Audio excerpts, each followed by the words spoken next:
So do you think that these extra restrictions are warranted?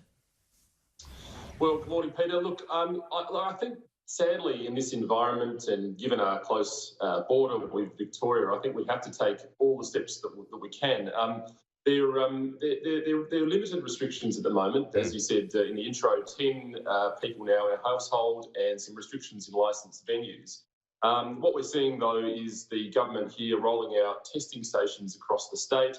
There have been new instances of border controls on the Mount Gambier border down in the southeast there. But look, I think these are very, very reasonable and unfortunate but necessary precautions that need to be taken.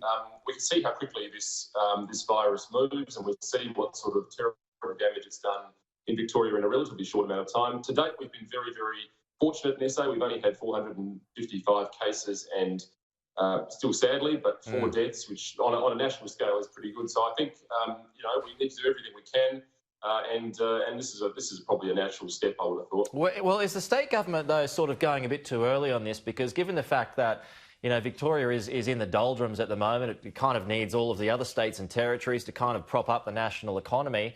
There's only a couple of cases in South Australia, as far as I know. So shouldn't we wait a little bit earlier, or do you think that the Premier, Stephen Marshall, is on the right track here? He's doing the right thing?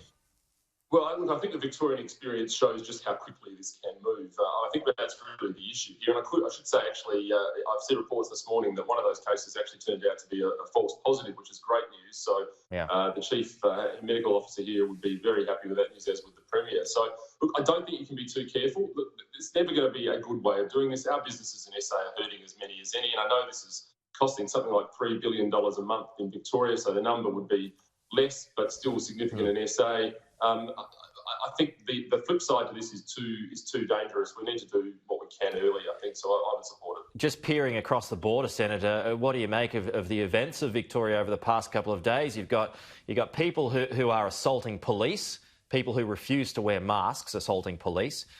You've got people who there's been this strange loophole where people had been allowed to go and exercise even though they were COVID positive. Then you got the Health Minister refusing to answer questions in State Parliament yesterday. It kind of feels like it's all out of control. Yeah, look, it does a little bit. And I know that the Prime Minister has made comments about the help that's been given to Victoria. And of course, now is not the time to be piling on in terms of the rights and wrongs of what's happened over there from a government point of view. Those questions will be asked through the fullness of time. But certainly, I think what it does highlight is precisely what the government in South Australia is trying to avoid, which is a situation that can deteriorate very quickly and very sadly. I've got friends in Victoria who are telling the story of the lockdowns and the sort of chaos that's having in their lives and the lives of businesses around. So it becomes very serious very, very quickly, which is why I think here in SA we're right to be taking precautions. In the meantime, we've just got to help where we can. The government's sending ADF troops and Commonwealth workers to try and help, and even SA businesses are pitching in with Thomas Foods here locally offering help. So it's an all-in effort from here to help Victoria. Just a couple of quick ones, Senator, before we go. I just want to talk to you about TikTok because, Donald Trump doesn't want it allowed in the US. There's a number of other countries that have banned it as well. It wants Microsoft to take over full ownership rather than just 30% of it. What's your view on that app here? Should it be allowed? Look, I think the answer to that is I think we need to be cautious with TikTok. I mean, I've said so before, and it's not just TikTok, I should say. It's other Chinese apps. We've heard concerns out of the security industry, or the cyber industry, which say that there are reasons for concern about what the app is doing behind the scenes. A number of parliamentarians have had contact with TikTok who've said they don't access data, they never share it. But of course, the reality is their holding company is a Chinese-owned company that would be required to do so if they were asked. So this seems like an interesting way of getting around it for an American company to buy them out. It would really, I think, be determined on who owns ByteDance ultimately, and if that ultimate holding company has taken it off Chinese shores. But look, in the meantime, I think we have to be realistic. We're going to see some comments from the Prime Minister today about cyber intrusions and the need to be wary and cautious.